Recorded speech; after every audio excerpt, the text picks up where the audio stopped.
I am Junot Diaz. The story arrived in 2010. It was an early chapter of We Need New Names, and as soon as I finished it, I remember saying to no one in particular, this is it. This is it. I knew with a foresight that has never returned that this work and this writer were going to blow up in 1,000 different ways. I remember showing the story to my boss at the Boston Review, and she wrote back only one word, extraordinary. And 2 minutes later, a second email, get this, which of course we did.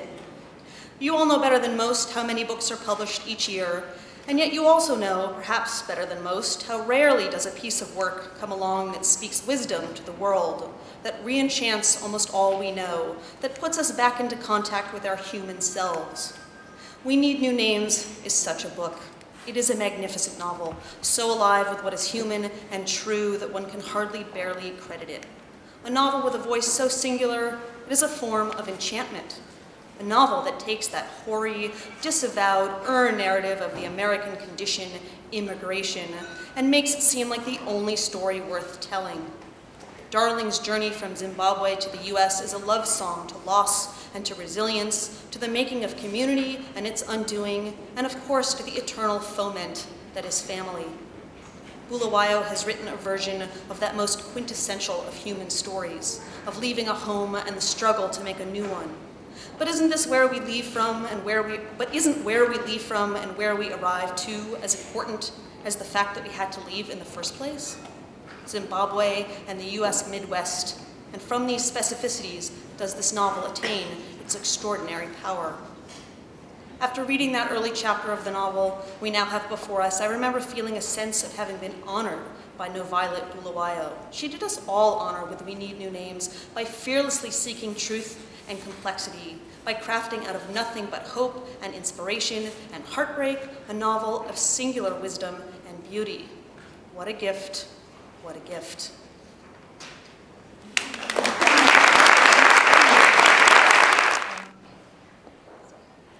Hi everybody, thank you for coming. So I'm going to read from the American section of the novel. I think it explains itself, so I won't give any background. But then, when we got to America and saw all that food, we held our breath and thought, wait, there must be a God.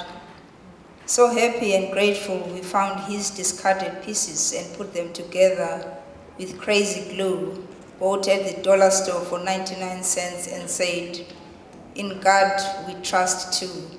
Now in God we trust for real, and began praying again. At McDonald's, we devoured Big Macs and wolfed down fries and guzzled supersized Cokes. At Burger King, we worshipped Whoppers. At KFC, we mauled bucket chicken. We went to Chinese buffets and ate all we could inhale. Fried rice, chicken, beef, shrimp. And as for the things whose names we could not read, we simply pointed and said, we want that.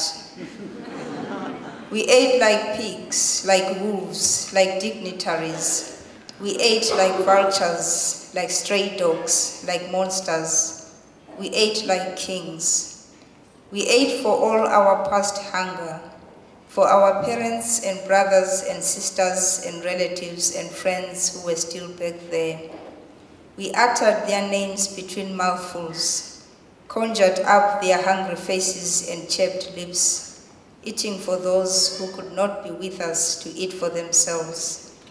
And when we were full, we carried our dense bodies with the dignity of elephants. If only our country could see us in America, see us eat like kings in a land that was not ours. How America surprised us at first. If you were not happy with your body, you could go to a doctor and say, for instance, doctor, I was born in the wrong body, make me right. Doctor, I don't like this nose, these breasts, these lips. We looked at people sending their aging parents away to be taken care of by strangers. We looked at parents not being allowed to beat up their own children.